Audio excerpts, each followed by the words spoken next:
అటుపోయిన దాని గురించి పద్దాకల ఆలోచన, పొద్దస్తమానం, అదే దిగులు, పద్దాకల.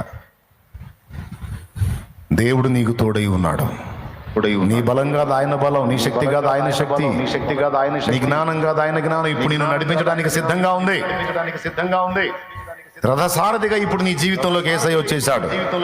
రథాశ్రంగా నువ్వు ఉండు, తోల్తాడు, వెళ్ళిపో ముందుకి, సంతోషంగా సాగిపో. నీవు నడవవలసిన త్రోవకు ఆయన నిన్ను నడిపిస్తాడు.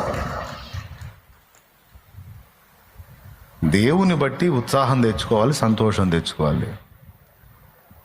సంతోషంగా ఉండు అని చెబుతావు, నీకేం పోయింది? ఉంటావు నువ్వు, నీకు అన్నీ ఉన్నాయంట. ఏమున్నాయి దాయా?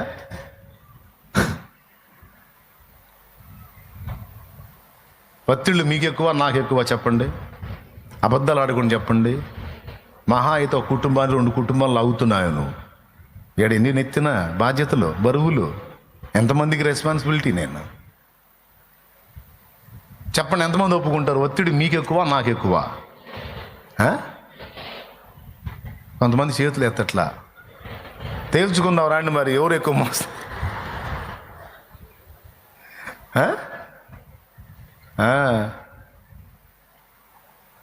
మరి ఎవరు సంతోషంగా ఉన్నారు? రండి, అద్దంలో మీ ఫేసులు చూసుకోండి. నువ్వే డిసైడ్ చేసుకో. దేవుడు నీకెటూ తోడై ఉన్నాడు. రాబోతున్న భవిష్యత్తు నీదే, ఎందుకంటే వాగ్దానం చేశాడు. తగిన కాలం ముందు నేను మిమ్మల్ని హెచ్చించున్నట్లు నా బలీయమైన చేతి కింద దీన మనస్కులై ఉండండి అన్నాడు.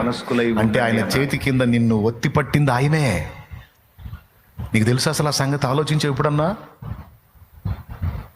ఏ కాడికి నీకు తెలిసింది ఒకటే, ఎప్పుడు అరచేతి మీద చెక్కున్నాడు పైకెత్తుతాడు, చెక్కున్నాడు పైకెత్తుతాడు, పొద్దుగురు పైకెత్తడమే. నువ్వు కూడా గుర్తించాలి, నువ్వు ఒత్తి పట్టేది కూడా ఆయనే, ఒత్తి పట్టేది కూడా ఆయనే.